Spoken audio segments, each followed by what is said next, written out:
Business Breakdowns is brought to you by Quartr. Quartr is creating a completely new kind of bridge between companies and investors. With Quartr, you can access conference calls, investor presentations, transcripts, and earnings reports straight from your pocket. Quartr is 100% free and includes companies from 12 markets, including the US, the UK, Canada, India, and all the Scandinavian countries, with additional markets being added later this year.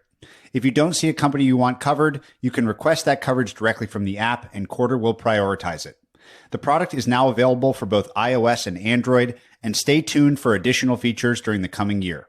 So if you want streamlined access to investor calls, transcripts, and earnings, download the Quartr app today. That's Quartr, or click the link in the show notes. This is Business Breakdowns. Business Breakdowns is a series of conversations with investors and operators diving deep into a single business. For each business, we explore its history, its business model, its competitive advantages, and what makes it tick. We believe every business has lessons and secrets that investors and operators can learn from, and we are here to bring them to you. To find more episodes of Breakdowns, check out joincolossus.com. All opinions expressed by hosts and podcast guests are solely their own opinions. Hosts and podcast guests may maintain positions in the securities discussed in this podcast. This podcast is for informational purposes only and should not be relied upon as a basis for investment decisions. Today, we will be covering the endlessly fascinating market of space. While we typically focus on an individual company for business breakdowns, we thought an industry primer was the best approach for this expanding market. With Elon Musk and Jeff Bezos directing so much energy to the promise of space, it is impossible not to dream about what lies ahead. To cover this endless topic, I'll be joined by a previous guest, Tren Griffin. While Tren's full-time job is as a director at Microsoft, his experience with satellites and endless curiosity make him ideal for this conversation. We cover how our ground economy is enabled by space today, what excites him most about the space-to-space opportunities in the future, and how space compares to other network foundations. I hope you enjoy this great space primer with Tren Griffin. So Tren, you and I have been talking about doing this for a little while now. I am so fascinated by the topic of space, and we're going to treat this as sort of a breakdown of the entire space economy, past, present, and future. Thank you for doing this with me. I think the best place to orient the audience would be with some numbers and some narrative around just the size and scope of the space economy today. Can you give us just an introductory, this is where we are now, to launch our conversation? Yeah, I think the key thing to understand about the space economy is it's two things, which is it's space to Earth and Earth to space. So there's that. And then there's space to space, which is brand new, which is things happening solely in space. And the interesting thing about the space economy is most of it happens on the ground, which is you have approximately today $6 billion launch market. And then you have this $13-14 billion satellite manufacturing market. And of course, they're all made on the ground and then they're sent up into space by launchers. But the biggest market by far is services, which is 130 billion or so, and ground equipment, which is another 130 billion. So if you look at it, what's enabled by space is mostly happening on Earth, and that's the biggest business. And we've sort of always understood this. And one way to think about it is math. You put a satellite up there, and you got one satellite, and you launch it once, and it's up there, well, with a GEO for like 10 years, a LEO not for as long, but it's one thing. But if you have millions of devices talking to that satellite, obviously you have a lot more spending going on the ground. And so all these things that we have on the ground are basically enabled by space. That's the biggest opportunity. Morgan Stanley says the space economy is growing to 1 trillion in 2040, which is a big guess. It's a swag. The biggest piece of it is really what it enables on the ground. All the devices. The biggest thing that's happening today, I sent a tweet about this morning, but we have chips and everything, and those chips run software, and they're all connected by networks. And this crazy thing happened in 1993, which created this thing called the internet, and everything was connected super, super easily. And space enables that because it's ubiquitous in terms of its ability to give coverage everywhere. So as chips and software and networks become more important, ubiquitous connectivity becomes more and more important. Talk a little bit about, let's finish off space to Earth to start, and then we'll talk a lot about space to space as well. What do you think are the important historical milestones that got us to here? So as you think about the history of space, people will be obviously familiar with the big names like NASA and SpaceX, but like Who and what are the major historical milestones that you think matter as we think about the directional arrow of progress into the future? Well, obviously, Sputnik was a big deal. When the Russians launched Sputnik, that set things off. And we had to respond to that, said Kennedy. And so we did. And we devoted a huge portion of GDP to basically catching up with Sputnik and putting people on the moon. And it was an amazing effort. I think there's some number, like over 1% of the economy at its peak was going to this one thing. There are all these wonderful externalities from space that people always talk about. Well, if we didn't have space, we wouldn't have Tang. That's the joke one. But there's lots of other technologies that came out of the R&D that went into space. There are always externalities. So that was sort of huge. But then we put somebody on the moon, and then there was just like, well, there's no goal. But there wasn't the will or the ability to keep devoting that much of GDP to space. And then we moved into an era, which was a strange era, where the way to make money was to basically to be a cost-plus contractor and sell stuff to NASA and the government. And that produced huge dysfunction. And it produced dysfunction because the contractors thought, if we lower the cost of getting people to space, we will make less money. And this is demand elasticity. And so they thought low cost is bad. And so we were sort of floating along in that environment, and we get the Senate launch system, which I won't go into, but basically huge bloated jobs programs. Some entrepreneurs came along, particularly Elon, and he said, basically, no, the market is different. If we lower the price of launch, there's going to be more demand. And this is a difference in price elasticity. And the model hasn't been proven yet, but he believes if you take the price of launch from $20,000, which is what it was when I started looking on it, down to $2,500, people are going to launch more stuff and they're going to find new uses. And this is a classic question, and we're going to see how it sorts out. And then Starship is really crazy in that he talks about taking the cost of launch down to $20 a kilogram to the moon, because the 20,000 or the 12,500 on a Falcon 9 just gets you up to low Earth orbit. And so if you reduce the price of launch, then you enable all kinds of new things. Recently, he took this one rideshare program up where he had like 88 satellites on it, and all kinds of experiments are going on. Small kinds of messaging and imaging and just all these little things. And what happens with experimentation is you find something and suddenly you've got Airbnb and you've got new TAM. And what happens with a lower price isn't always known. And sometimes, like Bill Gates famously said about radial tires, sometimes just people spend a lot less money and they drive around a lot more, but it enables other things. Lower price launch is going to enable a lot. We just don't know what it is. And so the exciting thing is Morgan Stanley says, okay, we're going to have a $1 trillion market in 2040. Half of it's going to be broadband. And this is what we believe. That's a swag. They don't know. The market's going to be bigger. But then the most interesting thing to me is most of the value is going to be created on the ground. And it's going to be created on the ground because the thing I talked about before, which is devices need connectivity and they need ubiquitous connectivity. The promise of the space-based economy to me is mostly the service it enables on Earth and devices. And the thing that's interesting about wireless in general, which is where I started my career, is they have all these frequencies and you have really low frequencies.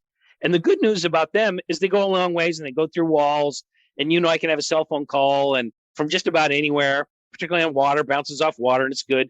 But as you get higher, it doesn't go through stuff anymore. And the higher you get, the worse the propagation.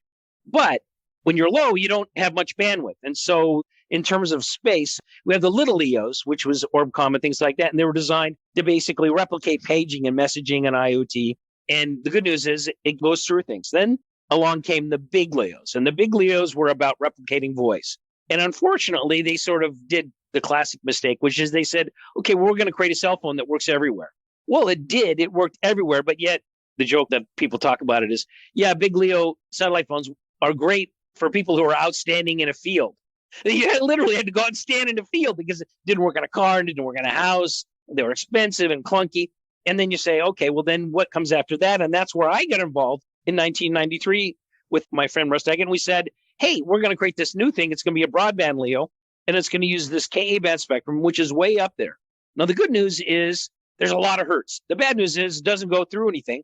So you got to actually have line of sight. And to have line of sight, you got to have high mask angle. We want it to be like fiber, so it's got to be low in the sky, not a geostationary satellite, which is half-second speed of light. And so we said, all right, well, if it's low and they're spinning around the world, you got to have a lot of them because you always have to have one in sight. So you have hundreds of satellites. So we said 840 satellites in 1993. When we did that, people said, well, you're just nuts. That's crazy. That's crazy. And for us, it was like we were young. It was the internet era. It was like crazy. That's cool. That's where the optionality is in things that are, you don't want it to be completely crazy. You want it to be half crazy. But the point is there's all these systems. And the bigger point is everything in wireless and everything in space is a trade-off. Go higher in frequency, get more hertz. Bad news, doesn't go through everything. And the good news, though, is with software chips today, you can have adaptive networks that use the frequency that works. And so the cool thing is we have a new platform, and these satellites are really, really tall towers, except they don't have a tower, but they put this ability to connect with things. And so I think the biggest opportunity is less connecting people and more connecting devices. So managing a Tesla or some car in 15 years, 10 years, 5 years, we don't know the number, but it's got some tiles on it. And those tiles can connect to networks in space. And those things are updating the software in the car and doing all kinds of services that we can't imagine. And that's coming. And so the thing that's happening is we're in this connectivity soup, and it's getting richer and richer and richer. And so what fascinates me today are antennas, which is how do we take advantage of these new platforms that provide connectivity to everybody on Earth? And so this is space to Earth, and Earth is bigger. Launch is a big market. But if you take the price of launch and you take the price down to $200, is it a bigger market or is it a smaller market? Well, the bet is, but Elon and people like Jeff Bezos is going to be a lot bigger. Might be, might not be, but it's going to enable a lot of stuff. It's sort of like the internet boom. We built all this national subsea fiber networks, and it was a bust. But those cables were around to say, hey, let's connect data centers and create cloud connectivity. So there's always an externality. Big LEOs are still up there. Little LEOs are still up there. SpaceX in OneWeb will be up there regardless. No, the question is, who makes the money? Where are the margins? As we've talked about before, this is the funnest game on Earth. We don't know the outcome. If we knew the outcome, it'd be boring. Like, who would want to do that? And so it's big. It has impact. It involves space. And then the other thing that's cool for some of us who watched the first steps on the moon is a rocket launch is a huge bomb filled with explosives, and it has a nozzle on one end, and it goes up into space. It's like, that's cool. It's this explosive thing, and it shoots up into space. It's like, wow. And it's cool to watch one. It is. If you've ever seen a launch, it's amazing. I'm dying to see one. I haven't seen one. I want to bring my son badly. You've teased at like a million interesting topics, and I want to make sure we cover our basis in terms of some basic terminology before we get to the history of demand for launch, because like you said, we have no idea whether the launch market's going to be where the profits lie or what. We'll get into that more later. But I do want to talk about the sort of history of launch at this point and the cost per kilogram. You mentioned some of the orbits. Can you describe what is LEO? What is GEO? What are the various different places in space that matter? And how do we get to them today? Okay, so we have a bunch of different orbits. And there's only one geostationary orbit, which is 36,000 kilometers in the sky over the equator. And this guy, Arthur C. Clarke, figured it out that if you put this satellite in this one place, it's going to stay on the same place relative to Earth. And so the good news is, with the right one, you can see a third of the Earth, basically, because a lot of this stuff is geometry. And radio waves can't go through things, including optical. And so basically it's up at this one orbit. So that's a geostationary orbit. But there's only one of those, and there's only so many slots as you go around their orbit. It's a ring. Think of it like a Saturn ring around the equator. Yeah, exactly. Yep. And then there are other orbits that move in relationship to the Earth, the higher and lower, and they can be inclined to the poles or not inclined. Now, again, the same trade-offs. The lower you are, the less it costs to move, because you have to use energy to move mass up from the Earth. So it's cheaper to put things in low Earth orbit. And they spin around. And there are a lot of low Earth orbits. And one of them, the space station's at one. And then you go up a little further. And that's where Starlink is going to be. Go up a little further. And that's where one was going to be. And then there's another orbit called in the middle, like MEO. And you get a system like O3b that's up there. And then there's all these crazy things that are basically math around how you're inclined to the Earth. And there's monoid, elliptical. There's all these ways you can basically spin around the Earth. And so all of them have their pluses and their minuses. And just like in wireless, what's good is bad and bad is good. And so the funnest thing about space, not the funnest thing, but one of the funnest things is you get to make all these trade-offs. And the even funner thing is every discipline is involved. And so what's cool about SpaceX, what's cool about Bezos's project Blue Origin, and go down the list of all of the space-based programs, is every discipline's involved. You got chemical, you got physicists, you got electrical engineers, you got to write software for this stuff. You got to understand the math and the physics of everything. And then you got solid state electronics, and you have systems, and you got business, regulation, all these things. And it all has to work together. And you all have to work together. And so the cool thing when you're on a team like that is you're working with all these smart people and you're learning about all these things. The amazing thing is if you are like Jeff Bezos or if you are like Elon Musk and you have an ability to pick up new disciplines quickly because that's the way your mind works. People talk about Elon as just being a sponge. He'll meet you and he'll download you in a couple of hours. And he's in a new discipline. And I think Jeff can do the same sort of thing. And so it's a playground for people who want to know a lot about a lot and explore new things and look for the trade-offs. Like, how do you do this thing? Like the amazing thing that Elon did is because he's physics and economics at Penn, I think. And he basically took the industry from bottoms up and he said, I'm going to examine every assumption and I'm going to turn it on its head and see if I can make it work. And the fundamental one was you can't have a good business if every time you drive to the store, your car ends up in the ocean and then you can't use it again. That's fundamental. Like, we got to change that. We got to change that assumption. And everybody else saying, well, it's got to be that way. And one of the reasons they were thinking that way because of what I was talking about before, which is they're in a cost plus business and something that costs less means they make less money. And it's just wrong. And so he just said, no, we're going to make these rockets that land. And so I was talking about how cool it is to see a rocket go up. It's even cooler to see one go down. When I've seen it on film, I've not seen it in person yet. But to see that thing land, I was like, that's cool. I just go within two of them at the same time. I was going, whoa, this is unbelievable. The software, the engineering. And the last time he did one on land, I think it was in Florida, whatever, like they hit the X and it was like clear and it's beautiful. But that is amazing. And then the other thing is amazing is he took all the modern tools that have been developed in all the startups around the world and said, we're going to use the latest things. The traditional assumption in building satellites and building things for space is very conservative. Can't take any risk. You take proven technology in the ground, and then you gradually move it into space, and it's rad hard, lasts forever, and all these things that actually add cost. And from their standpoint, it was like, we're adding costs. It's pretty good. We're going to make more money because NASA's going to pay us more. And Musk said, no, we're going to take the latest technology. We're going to reduce costs, and we're going to develop in public. And we're going to have this iterative development where we're blowing up rockets all the time. And the old traditional space people are saying, he's blowing up rockets. And he's saying, yeah, blowing up rockets is a cheap way to develop a low-cost rocket. I'm learning. Yeah. I'm learning. I'm building in public and I'm learning every time we have a launch. And then the other thing that's amazing is the more times you launch, the more times you learn, the more times you learn, the better your product gets, the more times you launch and you get into this feedback loop. And that's where Falcon is today. And so he's launching twice a month, maybe not in June and July because some regulatory issues. But when you launch that much, you just learn every time. And then the other thing is we have this thing today where you have a lot of data and you have machine learning and you're getting all this data from every launch. And it's not just people saying, okay, maybe we'll tweak that. It's like the computer saying, this is obvious. If you tweak this, you do this, you can change this. And so what we have is this meeting of new approaches, turning things upside down, modern information tools, modern information science, the ability to use machine learning. What's going on when that thing lands is amazing. Every time it lands, it's going to get better at landing. Every time you get better at landing, it lasts longer, gets cheaper. And so you have this feedback effect in space that's never existed before. And Blue Origin is doing this too. And other people will do this too.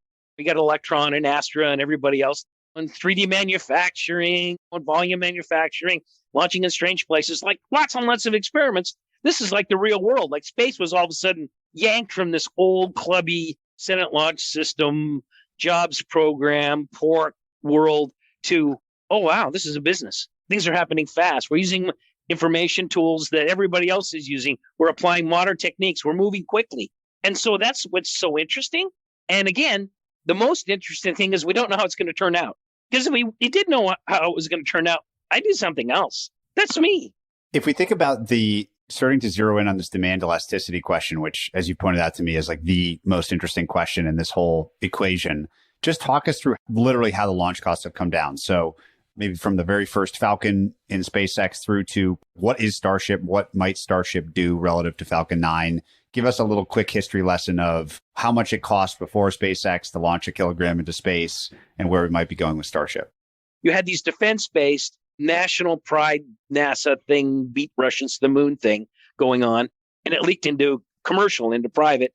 And they took these rockets and they made them private and they launched some payloads, but it was $30,000, $25,000 a kilogram, and they started to get a little cheaper. But the rockets were still dropping into the ocean. You could never reuse them. And it was never going to get to Elon's goal, which is cheap enough so people can go interplanetary.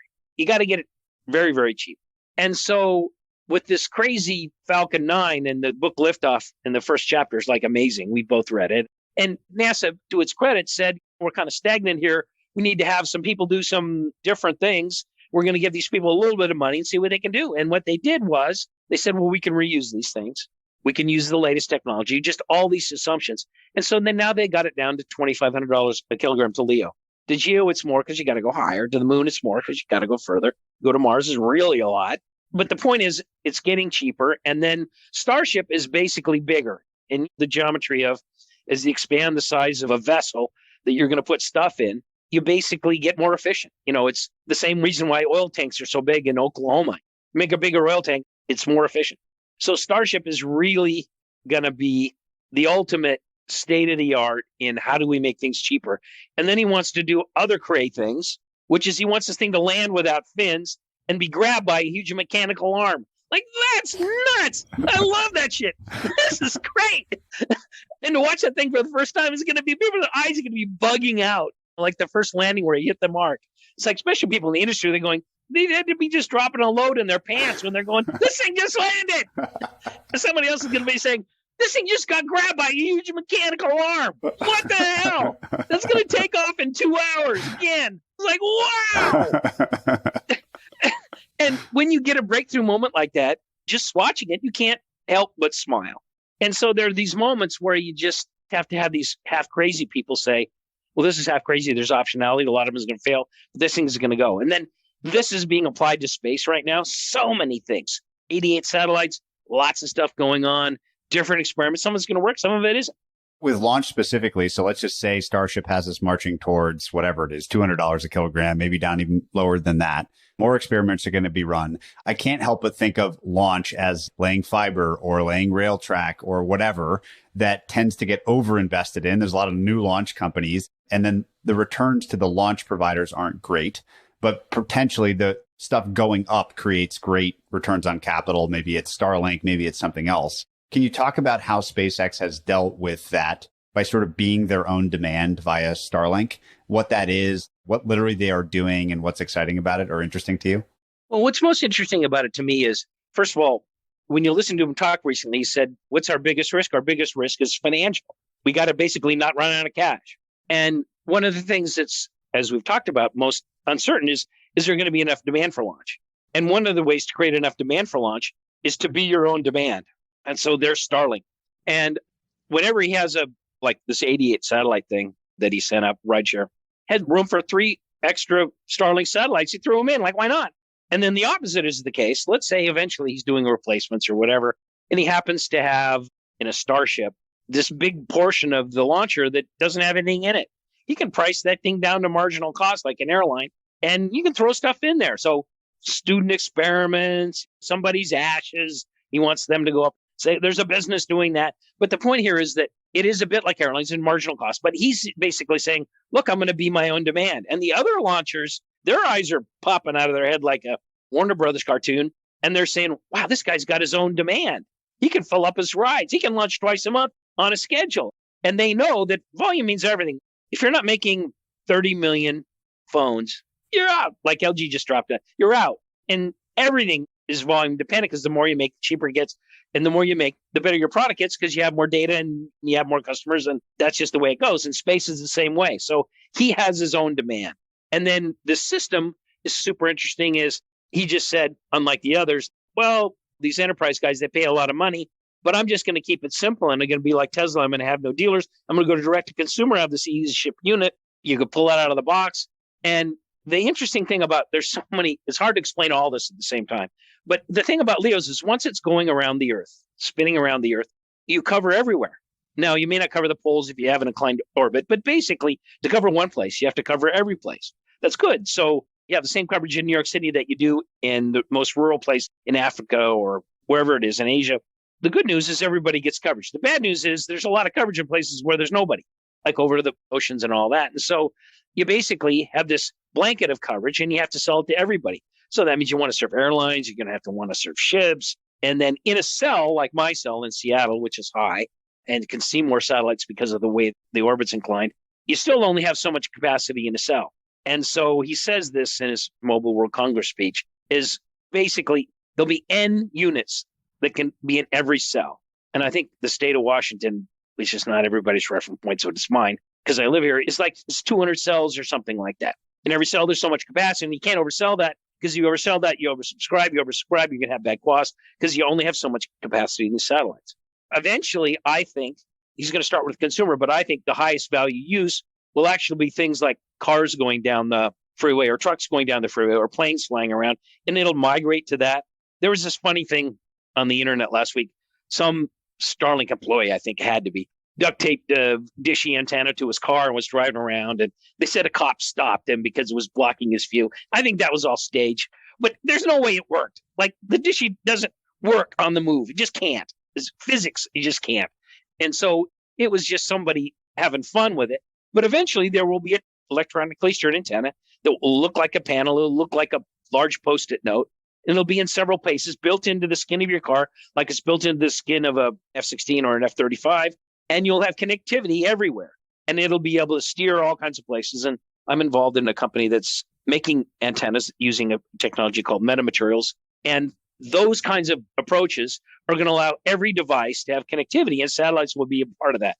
And the yield per bit, which is always the key question when you have a LEO, because you only have so much capacity. Really big GEO, the new one's going up, will have a terabyte per second of capacity. So that's really cool. That's a lot of capacity. But as I told you before we started this call, what's coming out of the Microsoft campus is way bigger than a terabyte. And that's just one customer. And you can take one fiber optic cable in a data center and send 800 gigabytes in some advanced uses right now, but it's only get bigger. So satellite will never be a great trunking technology just because it needs so many bits per hertz and fiber's better. But the important thing is, over time, the use will be higher and most valuable to a device that's on the move, that's doing something interesting, as opposed to, oh, I'm home and I want to watch modern world stock car racing or whatever the hell it is. That's a low value use. If I were to think about SpaceX, the discounted cash flow of SpaceX, in your view, is most of its value likely from apps like Starlink or systems like Starlink versus launch? It seems to me like that might be the direction. Obviously, they're investing a lot in that. Is that a convenient way to think about it, that ultimately launch is just sort of a commodity and probably hard to make money in unless you're the scale player? And even then, like for SpaceX, it might be a small part of their actual business. Some of it depends on what Elon Musk and Bezos decide to do. Because if Elon really wants to go to Mars, he needs it to be $10 a kilogram. And if he's willing to say, well, every time I get a cost reduction, I'm just going to price it down to marginal cost, then it's just going to keep marching down. And what he's got, this sort of interesting thing, is that he can do that as long as Starlink is a gusher of cash. And I think Starlink will be most likely to be a gusher of cash, not from selling bandwidth, but from selling services on top of that bandwidth. I mean, it's always the case. You pay $100 a month for your internet connectivity, but there's a lot of CapEx to deliver that, and that's an okay business. But the stuff that's riding on top of that, all of the businesses that run on top of that, that's like super valuable. We ran the economy during the pandemic on top of all that stuff. We have Office and all of our other products that are operating on top of that. And that's where the margins are. That's where the money is. And so I think eventually all of these questions play off of what they decide to do. Now, let's just take the Falcon. He's charging $2,500 a kilogram. He's got a margin in there because there's nobody close to him. But if somebody was close to him, like Blue Origin or somebody like that, he could say, okay, well, I want more share and I want the price to go down because I want more volume to happen so I can be even cheaper. I'll take it down to $1,500. I'll take it down to $500 with Starship. I'll take it down to $200. And if he does that, and your product is some state-supported thing that has thousands of dollars of costs based on the fact that your launcher's falling into the ocean, or it's a jobs fragment or whatever, like Houston, we have a problem. And so a lot of it is how far he prices it down. But even if he does, even if launch increases from $6 billion to $12 billion, it's peanuts in terms of financing a mission to Mars and big things, as opposed to the ground services market is $130 billion. The ground equipment is $130 billion. And I think the services market will have a trajectory up that will make Starlink much more important. So to me, SpaceX is a services company that has an attached launch business. And it's an important business, that launch business, because it enables the services, because it's got to get cheaper because they're competing against 5G. They're competing against fiber. It's got to get a lot cheaper. And then also there have to be new uses, which terrestrial can't do. GPS isn't just one example. Messaging, even like Iridium, which is a big LEO, which is for voice, you'll see them more and more a data services company. Oil lines, oil pipelines, ships, things like that, short messaging. Everybody is moving in the direction of services and to manage services in particular. Just look at the way the modern military works. More and more of it is special forces enabled by broadband that's ubiquitous. When you land and you do a special forces mission in some, I won't name a country, but you're there, you want those people to have broadband. You want the drones to have broadband. It's got to be everywhere. It has to work. It has to be low latency. And so all these things that are enabled by it, that's where the money is. Just sending a tube up into space is enabling. And your analogy to fiber is an excellent one. Before we go on to some of the crazier stuff, the moon and Mars and space-to-space stuff, is there an interesting inventory or way to think about the types of satellites that we're putting up there? So we've talked a lot about communications. We've talked less about like something like imaging. What is the sort of taxonomy of useful probes, satellites, whatever you want to call them, that are interesting today and might change in the future? One of the fun things about satellites today is it used to be you had this giant thing and it was called a bus, and that's what you hung your stuff on. And the defense contractors made it. And it was, if you didn't fit in that thing, if you didn't have that kind of demand, you couldn't do it. But along came some people and they said, no, we can create these little things called CubeSats, which come in what are called U's, which is a unit, and they're small. And you can put hundreds of them on a single dispenser and shoot them off into space. And you can do these little things, these little experiments. And among the experiments are imaging, and then there's communications, and then there's sensing. And what business talked about is doing manufacturing up there. So you can eventually have platforms. So you've got things like, you think about the space station today, but think about something in space, which is robotic, and it's using microgravity and whatever properties are in space to do something that can't be done on the ground on a cheaper basis. And so literally anything you can think of that's being done on Earth can be done from space. And we haven't exhausted all the experiments yet.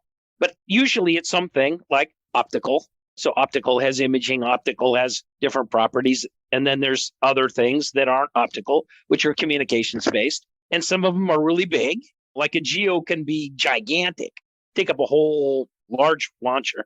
And a LEO, those things can be as small as a U, which 3 lunch boxes kind of thing. And it's tiny, but with those tiny things, you can do experiments cheaply. Those 88 satellites had a lot of experiments on it. They're just everything. And there's every orbit. And the one thing about space that's also a challenge is there are no electrical outlets out there. And so everything has to be solar powered. And you see some of these arrays today, the way they unfold. Solar's getting better, solar's getting cheaper, wave will unfold bigger, getting more power in space. Now, you'll never have the same power you have down here, but there's more power up there. And so once you have more power, then you can start to do more things. The other thing you can't do is you can't send a repair guy up there with a ladder. You're going to have people who are going to build systems that already have them today. They just did it with a GEO where you send up like a little repair thing and it attaches to your satellite and gives you more power or fixes this or whatever. You have automated. So just about everything you can think of. And that's the fun thing about venture is the optionality, which is not everything's going to work, but that's the way it's designed to be. There's always a nonlinear return, and you're always going to have a power law of some things aren't going to work and some things are. And people say, oh, all these things failed. Failure is inherent in innovation, and power laws are everywhere. It's like cream, except it's with, I'm not going to go off into rap hip hop thing. Before we leave space to Earth, I'm going to lump in-space manufacturing in this category because ultimately the stuff being manufactured in space, at least to start, would probably come back down to Earth as useful. Can you talk about this trend? There's a firm like Varda that is newly launched that I think has ambitions to go be a manufacturing plant in space for certain kinds of thing, whether that's fiber or growing human organs. I've heard like there's some crazy stuff you start to hear. What do you think about in-space manufacturing as an industry? Well, there's two things. First thing is, the easiest thing is to say there's some things in zero gravity that are better to make. It's just the environment is better for that. And it can be some pharmaceutical thing, it can be some electronic thing. So finding some things that is better to make in space. That's pretty straightforward. People are doing experiments around that right now. And then there's the more radical thing, which is what Bezos is talking about, which is zone Earth residential and put polluting manufacturing in space. That's big. That's a really big idea. I love the fact that people are thinking that big. I think there's physics challenges. If you get the price low enough, the launch price low enough, and going to space is like taking a bus, all kinds of things can happen. We've talked a lot about all of this in service of a better life and situation on Earth, whether it's your boat or zoning Earth residential or making stuff cheaper or making communications more ubiquitous. It kind of all comes back to this amazing planet that we have. Can we talk a bit about the moon and Mars and what you see as interesting? Obviously, Elon is very focused with SpaceX, this big, hairy, audacious goal. What do you think of these things? Are these realistic? Are you interested by them? Are you as interested by them as you are by all this other stuff we've talked about? What do you think about building stuff space to space, on the moon, on Mars, et cetera? One of the interview statements Elon made in his keynote at Mobile World Congress was his motivation for SpaceX was to move consciousness beyond Earth. And that's a big goal. That's a BHAG. And his goal with Tesla was basically to make Earth a better place by electrifying the automobile. And you can argue about valuation or whatever, but what he's done to force humanity to move to electrical is remarkable. So anyway, his big, hairy, audacious goal, if you say, okay, well, he's going to spend $30 billion to do that, or 60 or whatever it is, that's not that much money. Not in terms of the global economy. People say, oh, well, we should be working on this instead. There's plenty of capital. It's everywhere. There's plenty of cash for someone to make a try to take a human to Mars. And there's optionality associated and externality associated with trying to do that. Now, a big, hairy, audacious goal is about consciousness moving on into space. Well, maybe someday we'll have to skedaddle off of this rock and go somewhere else. And so him doing that, it's a small amount of money. The amount of money that goes into all the other things. Are there bigger problems right now? Sure. Is there enough capital to do those two? Absolutely. We can walk and chew gum at the same time.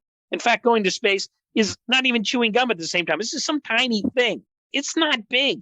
Why is everybody focused on it? Because there's a damn bomb going off on a launch pad. It's cool. It's interesting. Elon's crazy. He's crazy in a good way. It's the crazy people who make the world happen. Geoffrey West at Santa Fe has got this great thing about why cities are so amazing, because they have crazy people. And occasionally, the crazy people hit it right out of the park. But the important thing is, we don't know. Optionality is good. Let's spend some money on space to space, not a large amount of money in the greater scheme of things. And it's one guy doing it, two guys doing it. There's optionality in it. And so let's go and let's try some things. It's a terrible world when there aren't lots of people out doing experiments and finding new things. Anything else about space to space that you find interesting, or you think a audience just getting to know the kind of business of space might find fascinating that we haven't talked about? Well, I think one of the things is we need big horizons, and we need particularly young people to dream about big things. And when people like Bezos were growing up, or people like my age, we were inspired by somebody walking on the moon. We were inspired by the technology and all that. And so we have to have some people in the world who are thinking about the biggest possible things. And so the number of people get inspired and they end up doing something else. They end up founding PayPal, or they end up doing something big. Who knows what the Stripe founders, what inspired them when they were kids? You're in some tough family situation and you're struggling in school because your parents don't have a lot of money. You're trying to think like, well, why should I go to college? Why should I get a PhD? It's sort of like, well, I want to go to space. Like, that's cool. I want to do something big. I want to make a difference. And so the dreamers have a positive externality of inspiring everybody. So space to space, people living on the moon and Mars, it's always great to have some people who are nuts, but they're not really nuts. They're just half nuts, and they're doing things that are big, and they help all of us reach and aspire to be bigger. And so we always need these big romantic efforts to inspire people to do more ordinary things, like make less energy intensive X, or whatever. And then sometimes in order to go to space and live space to space, you have to invent a less energy expensive X. And so that inspiration, those big thinkers, those people who really make us think, wow, let's do something really amazing. Let's capture carbon. Let's do clean nuclear power. Let's, whatever it is, we need dreamers and doers. The thing about some of these people is they do shit. They don't talk about it. They don't plan. They go do shit. They bend metal. They make machines that make machines when you can't get the part you need.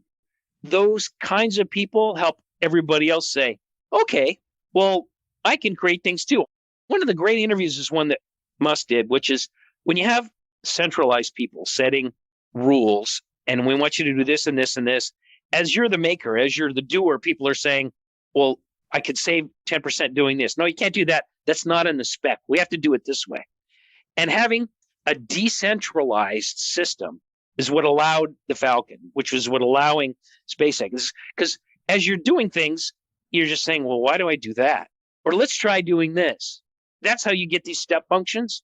And you get this Lollapalooza of, wow, this is better. So this is better. We sell more and this is better. And then other people say, oh, he's doing this over in this industry. I'm going to take it and move it over here.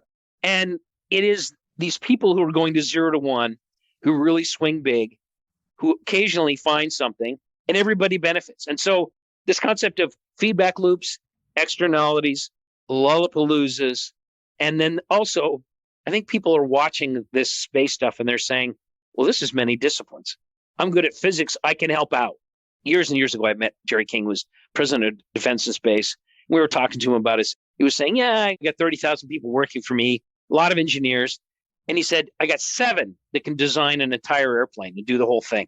30,000 engineers, and they can all design a system or a subsystem or whatever, but only 7 can understand the whole thing and how it fits together and the people and the resources and the financing and all that. He said, I got 7 and I can tell you their names. And there are certain people who know how to make everything put together. They're doers. They make things happen. They take risks. They're sponges. And when you meet one of these people, you realize it's just sort of a gift to humanity. They happen to appear at the right place at the right time. It's like Buffett says sometimes, if he'd been born 300 years before, he'd be nothing because only his skills were applied in this particular situation. But I think you have these amazing people who are doers who help us move forward. You mentioned a lot about comparing this to like VC math or optionality. Sadly, a lot of options expire worthless. And there is a scenario in which in 2040, it's not $1 trillion as estimated by Morgan Stanley. It's a linear growth from here or something. If this goes wrong, meaning this doesn't become the next massive thing, what do you think the top reasons are that we would attribute that to? Like, what are the big impediments or risks that could stop this from happening? The biggest challenge for space is what's happening on Earth. And so you always have the spread of terrestrial alternatives that can limit the size of the market for anything. But my view is if the space industry thinks correctly about where it's going and always focuses on what somebody else can't do and focuses on the nature of humanity, like the magic of Craig McCaw is that he's a savant and he's dyslexic. And he looked at the world and he said, he hates the office. Like we like to go in a seaplane as much as anything. And he likes to be out of the office and doing things. And he said, the human, he thought anthropologically, the human is naturally nomadic and they're not going to want to be tied to an office. And he's just delighted I don't have a phone in my office. We'd rather get in a seaplane and go talk as we're flying over to have lunch somewhere 100 miles away. But the point here is that he thought differently. But I think space people need to think that way too, which is don't just replicate what's on the ground. Like somebody did a review of SpaceX Starlink and they said, oh, this isn't as good as my fiber connection. Well, give me a damn break. This is why Ewan calls it better than nothing. It's not designed for that situation. Of course, it isn't better than fiber, but it's different than fiber. Like mobile phones aren't like a landline phone. It's different. You can move. You can do things. You can get out of your, have it everywhere. It can be ubiquitous. It can be wireless. You have to think, don't replicate. You have to think, create new value. And that's why I go back to this thing, which is I think most of that 1 trillion will be new services that we haven't even thought about today or didn't think could be that big. The last thing that I'd love to talk about topically and then close with a fun question is politics and defense. Space is strange. Leo is strange in the sense that, like you said, it's literally everywhere. There's no international lines. There's no maritime law yet, I don't think, in space. How do you think this will progress? Usually defense is like at the cutting edge of technology. And NASA in some ways was sort of a defense-like early initiative. And I imagine that all sorts of like kinetic weaponry and other crazy stuff might be enabled space to Earth or space to space, attacking other people's satellites. What do you make of the politics and defense side of this new space frontier? I think it's hugely important. And it's important because defense is completely different than it used to be. We used to think about, okay, you have a war and there'll be a front. We have all these tanks and they'll line up against each other. You have this battle. And if you look at the way things are going right now, we're basically moving to a defense force that's more and more special forces, that's more and more rapid deployment, that's more and more machine learning fighting machine learning, more and more autonomous drones. It's more and more, how long will fighter jets still have a person in them? And so you need connectivity. You need connectivity in the poles. You need connectivity everywhere. You need connectivity on the move. And so this stuff is absolutely essential. It's no longer millions of people in a huge front and some people going south in Africa, some people going north, and this giant sort of battle. It's small, mobile forces, a lot of autonomous weaponry.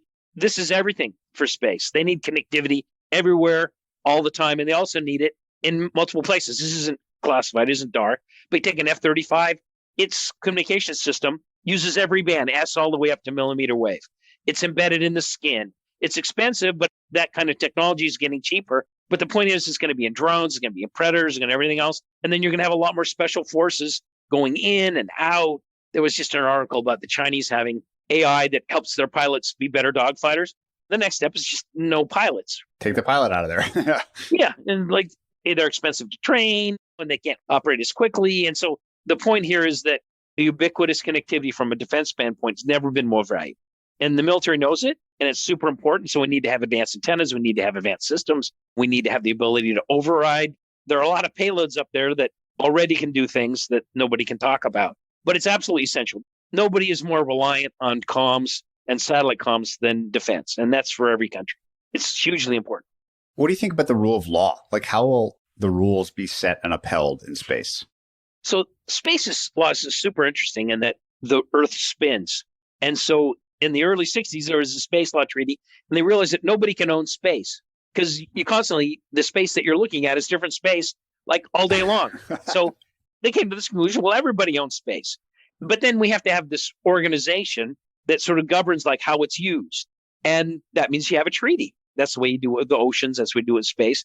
And they said, okay, we're a treaty organization. We'll this thing called International Telecommunications Union. And people say, okay, yeah, and they issue regulations. Yeah, kind of. They're not really regulations because they don't have a police force. They can't enforce anything. All they do is they have a treaty that they interpret. And if somebody violates the treaty, all they can say is, hey, you violated the treaty. And other nations can say, hey, you violated the treaty, but there's no cops. So we have to sort of all get along.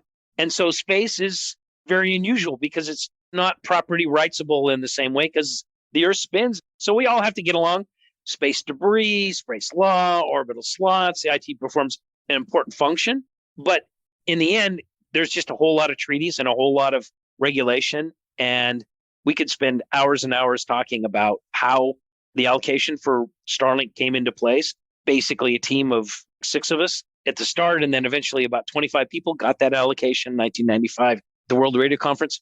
It was a momentous thing, but it's always tenuous because somebody can just say, nope, I'm not going to follow the rules. And so truly, with space law, we all have to get along. Yeah, it's an interesting balance, and one could foresee sci-fi stories. If there's no sovereignty or borders or whatever, like you need offensive abilities and defensive abilities, and it comes back to military, and some strong man or strong woman will do something drastic, and it'll be fascinating to watch. It'll be crazy. Exactly. It's one of these things where I wish I was going to live long enough to see it because it'll be fascinating to watch. And the potential for good, though, is bigger than the potential for bad. Everything has trade-offs, but the potential for this to be wonderful is much, much bigger than the potential downsides. But we do need to be careful and do need to have rules. Everything needs to be thought through carefully because these things are big, but we've got some big problems to solve. I'd love to close with something just totally fun and fully speculative. And obviously, none of us know anything about when this will happen, but just for a fun closing device for a really interesting conversation, which is just some over-unders on stuff that might happen in the future. So I'll start with the moon. Would you take the over or the under humans living on the moon in the same way they might live in Antarctica or something like this in the year? I'll set the line at 2035. Under. How under? I would say I'm just swag, more like 2060. It's just, there's a lot of things that have to be done to go right. So you take the over in the sense you think they won't live there before 2035. Yeah, but then progress will be fast. There's this old Bill Gates line that progress tends to be slower than you think in the short run, but in the long run, it's bigger. And so I think this applies there. So I'm sort of pulling dates out of the air because I didn't anticipate the question. But basically, the general principle is it will take longer than we think, but it will be bigger than we think when it does happen. Well, things tend to go nonlinear. Progress tends to go nonlinear. So it will take a little longer to get humans living on the moon like they're living in Antarctica. But once it happens, it'll happen in a bigger way than we imagined. The internet was that way. Software is that way. We're sort of living in it right now. So that idea applies in a lot of situations. I'll modify my second one, which was going to be something similar around Mars, and just change the question a little bit to be, what is the incremental benefit of having the same situation on Mars if the moon works? So it seems like, yeah, obviously it's a bigger planet. Maybe there's more resources there or something. But just give us your thoughts on whether or not we'll actually see people living in colonies on Mars, the BHAG that is Elon's big goal. So Mars is just so much bigger a challenge. I mean, if you get into the specifics of it, it really is nuts because Mars is only aligned with the Earth at a certain time. Like it's like every 26 months or some number. And Elon's plan is you take a lot of these starships, like 100 of them, and you launch them up and they're sort of rotating around the Earth, getting ready to go there in a convoy. They're probably going to use CB radios or whatever, but they're up there, hundreds of these things circling around the Earth. And then the right time comes and we say, go. And then they all go off in a daisy chain or a Congo line or whatever the Congo line, all the way to Mars. It's like, that's nuts. These things are huge. You got people in them. They're circling around the Earth waiting for a clearance from mission control to take off. The challenges of going to Mars in terms of creating habitability and whatever, like the head of SpaceX, this woman who's a very impressive woman, she just said it's the ultimate camping expedition because you got to bring everything. Some of the early people who are going to go to Mars are going to be geologists because we're going to have to learn to make shit right away. And so it's really the big horizons thing. And again, people will say, oh, well, we should be working on energy or whatever. Like, this is a small amount of money in a relative sense. These are big horizons. It's inspiring people. We're involving new technology. It's not a lot in the relative scheme of things, but it's inspiring. It's cool. It's big.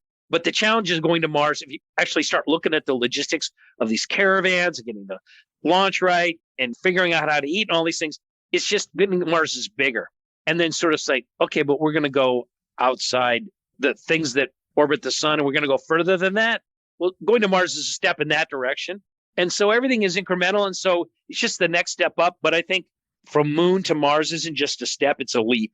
And so, and the coolness and the fact that somebody's thinking about it and dreaming about it, I hope somebody's dreaming about fixing carbon capture. And I hope someone's dreaming about health and education. I hope somebody's dreaming as big as Elon is, as Bezos is. You've got to have people who are really trying to change things in a fundamental way, but people who are bottoms up, who are practical, and also who are builders, who do shit, who make things happen. Like, I just love this woman, Shotwell, who's the head of SpaceX.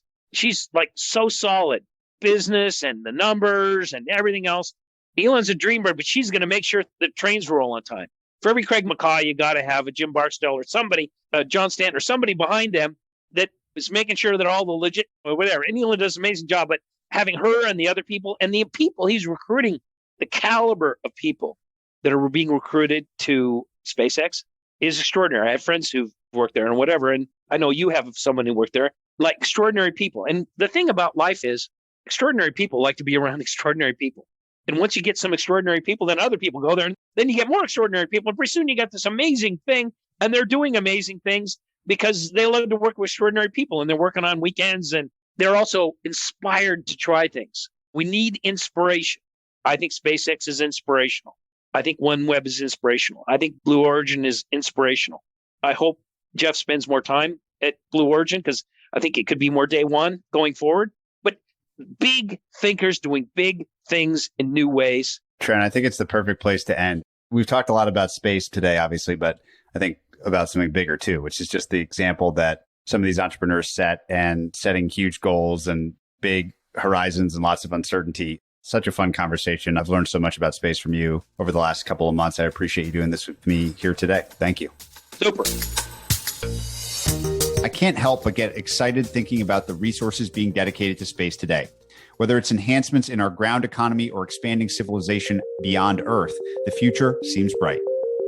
To find more episodes of breakdowns ranging from Costco to Visa to Moderna, or to sign up for our weekly summary, check out joincolossus.com. That's JoinColossus.com.